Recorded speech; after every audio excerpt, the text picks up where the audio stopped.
You know, I like the way the band sort of steps on the last line of every verse as you're going into the chorus. And that's another effective arranging technique. It creates a musical excitement that's reminiscent of 50s artists like Elvis and Gene Vincent. Yeah, that's true. Yeah. And that track featured an up-and-coming young keyboard player named Donald Fagen. He played Wurlitzer organ on that one and also acoustic piano on another track. I do want to continue focusing on your music, but I know my listeners will give me a lot of grief if we don't talk at least a little bit about the work you've done with Steely Dan. What's unique about your case is that you've had a chance to work with them in both live and studio settings, which no one has really done since Jeff Baxter and Denny Diaz. You know, they stopped touring in the 70s, and they recorded with a lot of great guitarists, but they never took them on the road. And then when they reunited in the 90s, they took a lot of great guitarists on the road, but they didn't record with them. And then you're also the only guitarist I can think of who's toured with Donald Fagen in 3 different contexts. And in addition to Steely Dan, you also did his Morph the Cat solo tour and the Dukes of September tour, which also featured Michael McDonald and Boz Scaggs. So what I want to ask you is which songs from the Steely Dan canon have you enjoyed performing the most? Wow. I've always, well, there's a bunch. I mean, the quality runs deep in that catalog. So yeah. There's almost never a dull moment or a disappointing moment in the writing. The songs hold up immensely well after all this time.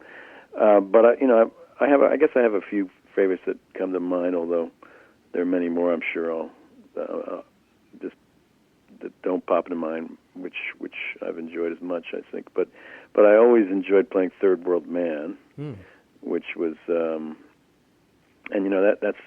that was one where it sounds to me like the solo that Larry Carlton played was scripted, was written, composed, and it's just so fantastic that it's one of my favorite, recorded sort of pop rock guitar solos, and it's just so much fun to play. So I always enjoyed that one, although we haven't done it all that much, and.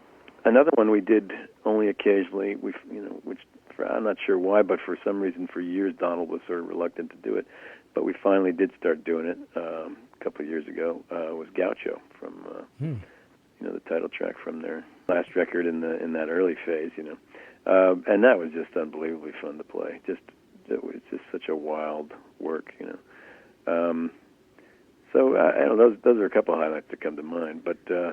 I've been having fun with the end of Reelin' in the Years, and because it's become a sort of feature which we do often at the end of the night, and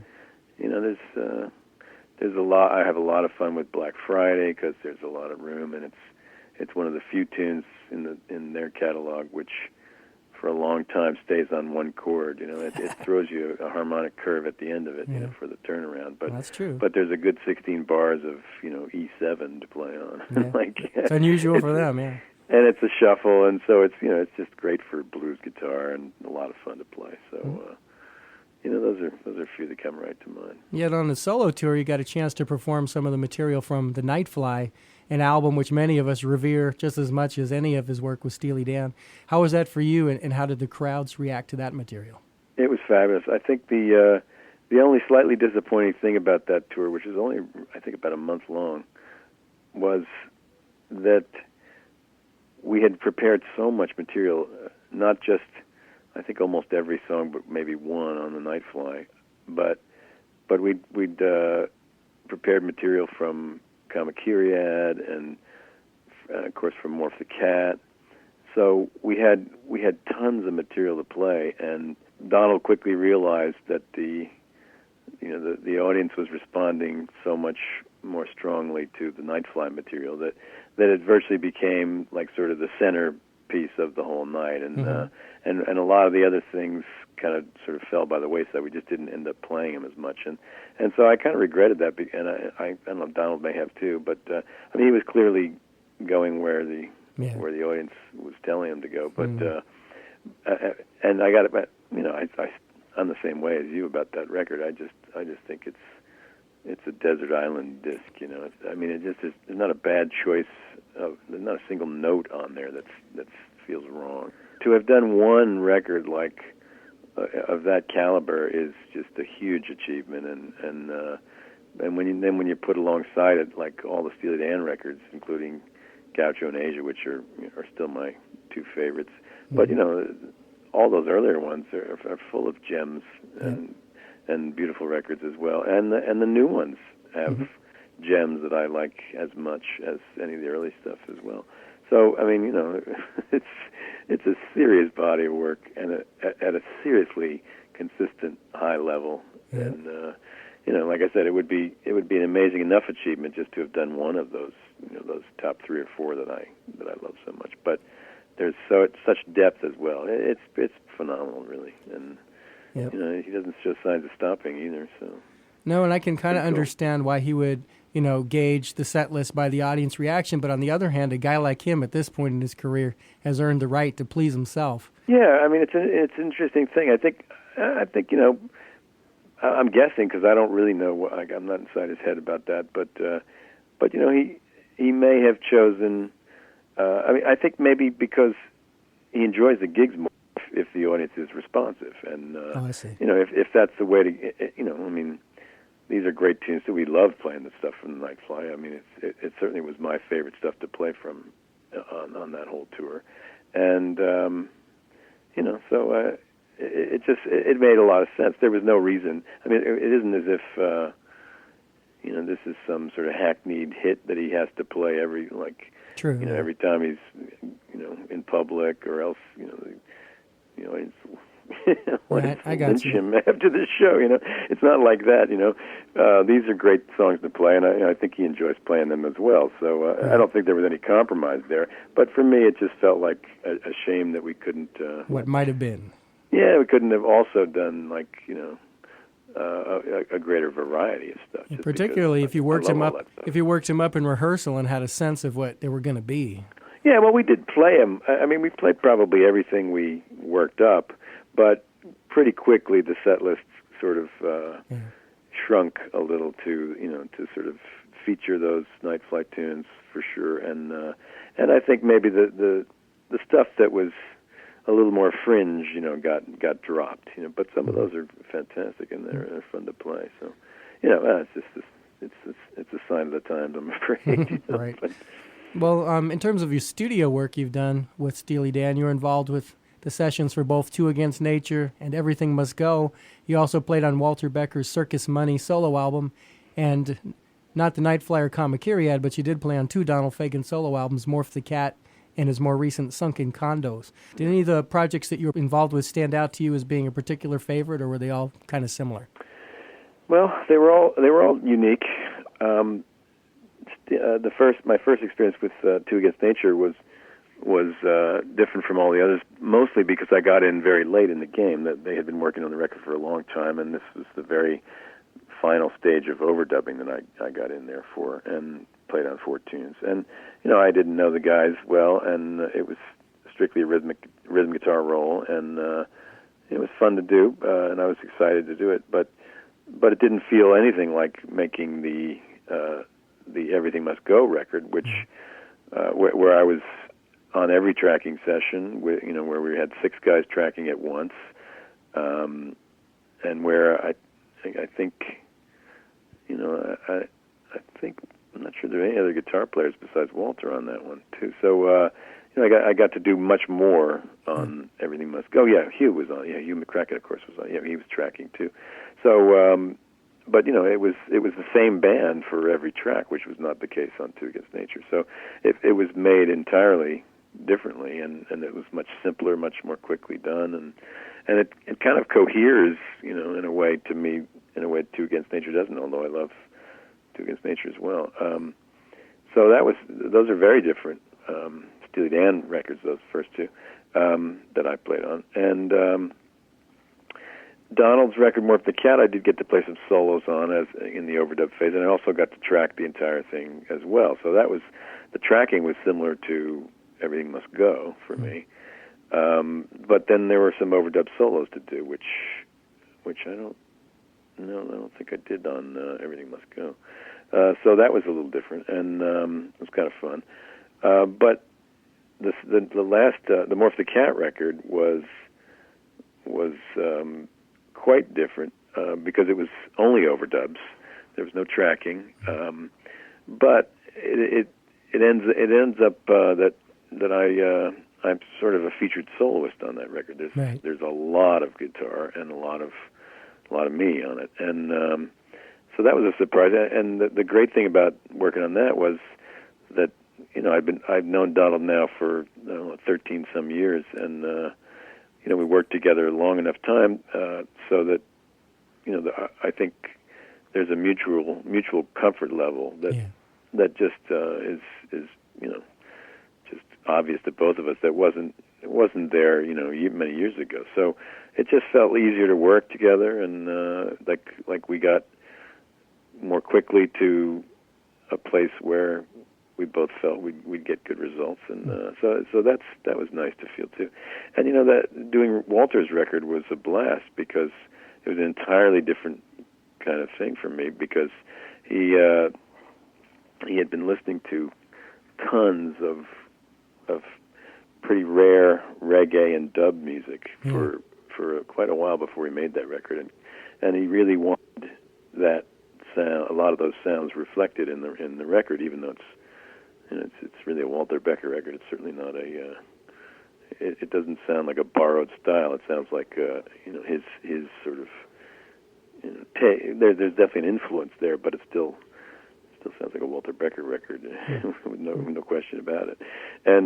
But the greatest thing about that, and the most fun part about it, was that I started listening to some of those records too, because he was interested in some of those reggae kind of guitar parts, and I learned a whole lot about how to do them. Just learned some rhythm guitar techniques, which we got on the record, which was really fun to play, and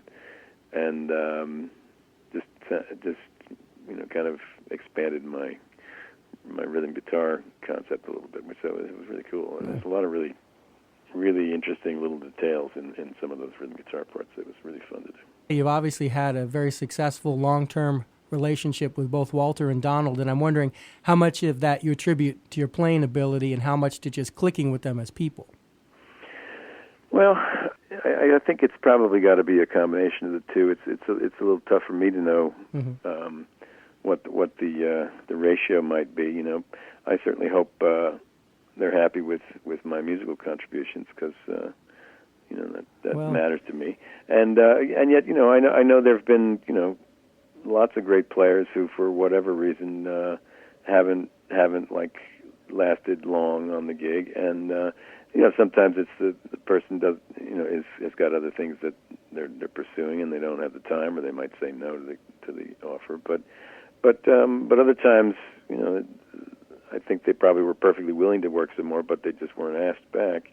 And I think that may be that may be less about the music and more about a personality mix. It could be sometimes. It's hard to know, but I feel like there's something similar about our. Those guys are notorious for having high standards. They never felt like unreasonably high standards to me. They always felt like appropriately high standards, and I try to have high standards, and so maybe there's something like that clicks, that works for us. You must be their kind of guy, because apart from maybe the Lenharts, I can't think of anybody who's been with them as long as you.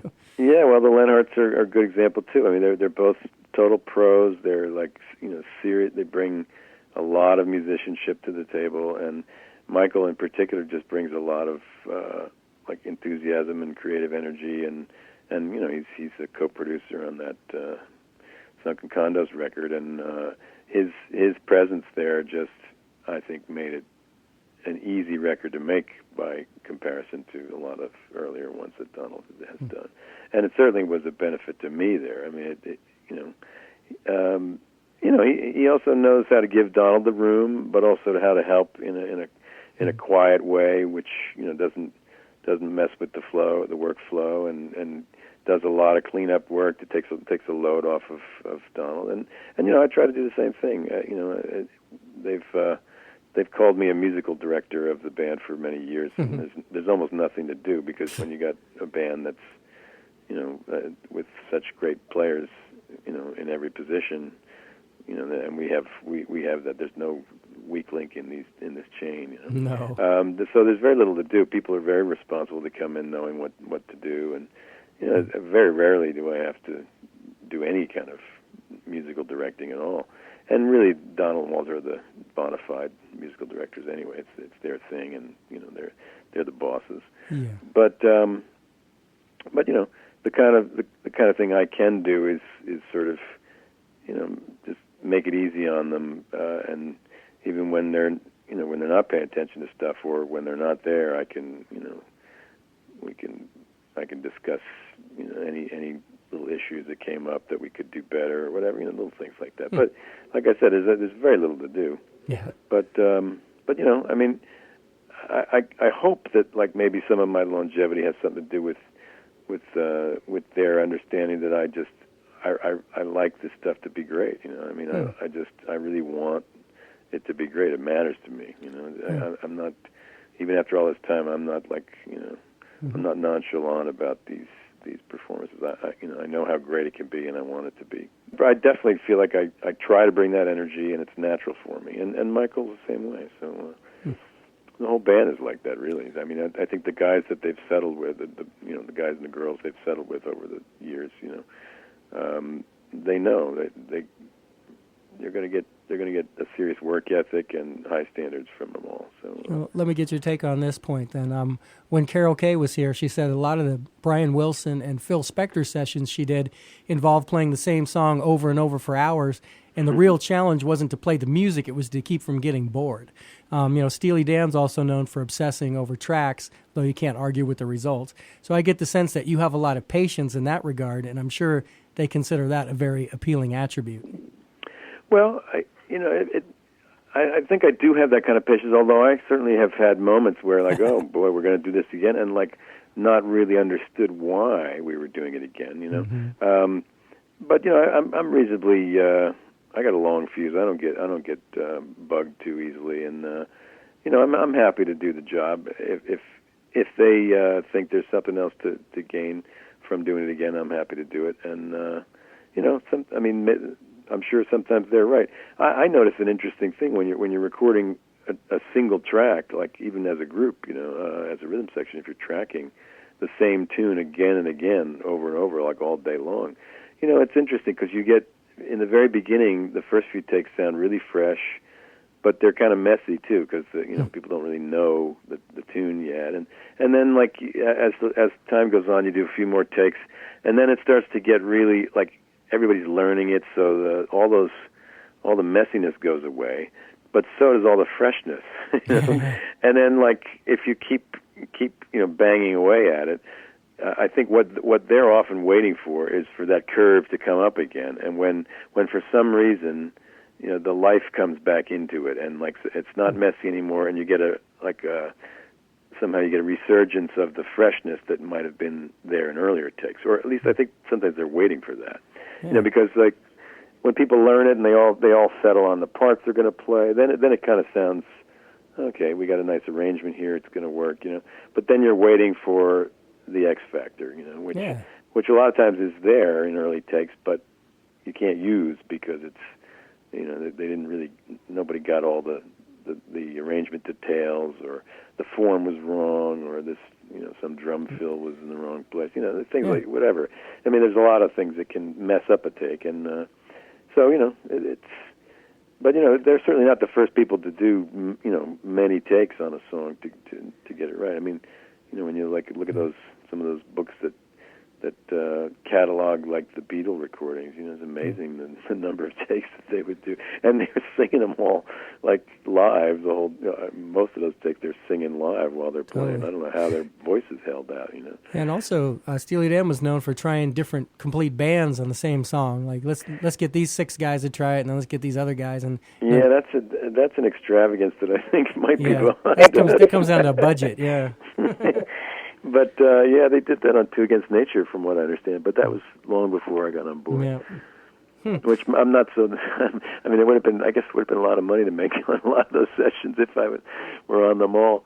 But, because I think some of them were the same rhythm section, but different drummer. You know, they would try stuff with different drummer. But, you know, they were looking for something particular. And they're not wrong about that because, you know, you can hear it on records. They're using a particular drummer for one thing that he excels at that nobody does quite as well. Mm-hmm. The most obvious example is that Purdy Shuffle that's on both. It's on Babylon Sisters and Home at Last. And it's on Home at Last, yeah. And it's just he's got such a signature thing for that. I mean, other drummers can play that groove, of course, but it's just got such character, and it's so clearly him. It's got such personality when he does it, and they obviously heard it and loved it, and so of course he's the guy to call when it's that groove, or they might have even built the tune around the groove because it's so great, but. And there are other guys who do another thing, and you find there's a consistency if you start looking at which drummers were used for which kind of grooves. Yeah. There's often a consistency there because we like the way he does that, and we like the way this guy does that. So I can understand how they were looking on Two Against Nature for that. But I'll tell you, it's fun to make a record when, like, everything must go, when everybody can just sort of be there for the duration, and then you get something different that happens. So all of a sudden, like, you get like, oh, this is the way these 6 guys play together, or these 4 guys play together, and there's and Walter's record has that too, because there's a lot of consistency of players, from one tune to the next, and there's a character that's a group character that can emerge on a whole record, and that's a really neat, that's an amazing quality too. Of course, Steely Dan never is at risk of their signature not like showing, and shouting out loud and clear. It's always Donald's lead vocal, so that's part of the sound. sound. You can hear that sound. I mean, right, and also the writing choices and the chord voicing choices. Even there's so many little things that are such hallmarks of the Steely Dan sound. That even with different drummers, it's just clearly and obviously like Steely Dan through and through. So it comes down more to the minutia. But apart from some of these extravagances we've been talking about, are there any tricks or techniques that you picked up from being in the studio with those guys that you've been able to apply to your own work?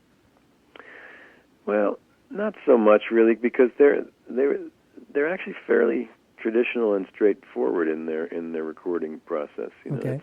They don't. There's not a lot of trickery. No, I mean, like, the guitars are pretty much straight into the amp. There's almost never any effects. There's a couple things that get added later sometimes, but they're basically going for, really high quality, audiophile,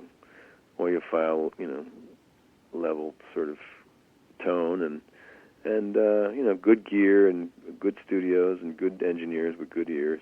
Mm-hmm. I guess maybe that's one thing. It's not really a tip or a trick, but it's certainly something I paid attention to and said, okay, well, mm-hmm.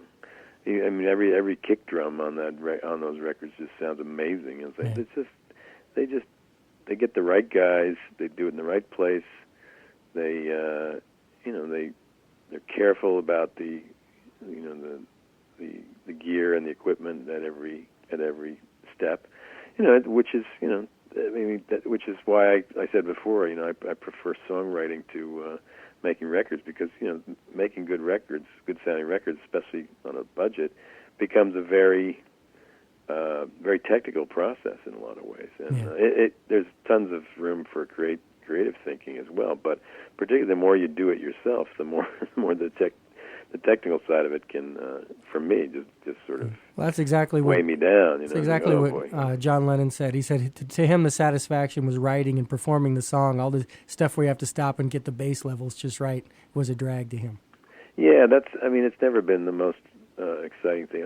I like it when it comes out well, and it's nice to sort of feel like mm-hmm. you've accomplished something. But it isn't it was never the draw for me. Although I always loved to sort of be able to record. Mm-hmm. The draw absolutely is in the playing and the writing for me. Okay, well, speaking of things that came out well in playing and writing, I'm going to take it back to another excellent solo album that you released in 2010 called Shine, Shine, Shine.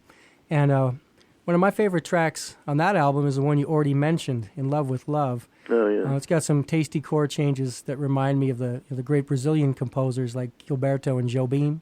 Yeah, it certainly does. definitely on my mind when that one was written. The bossa nova samba. Yeah, kind I'm a of big artist, fan yeah. of those guys. Well, let's take a listen to that from 2010's Shine, Shine, Shine. This is In Love with Love.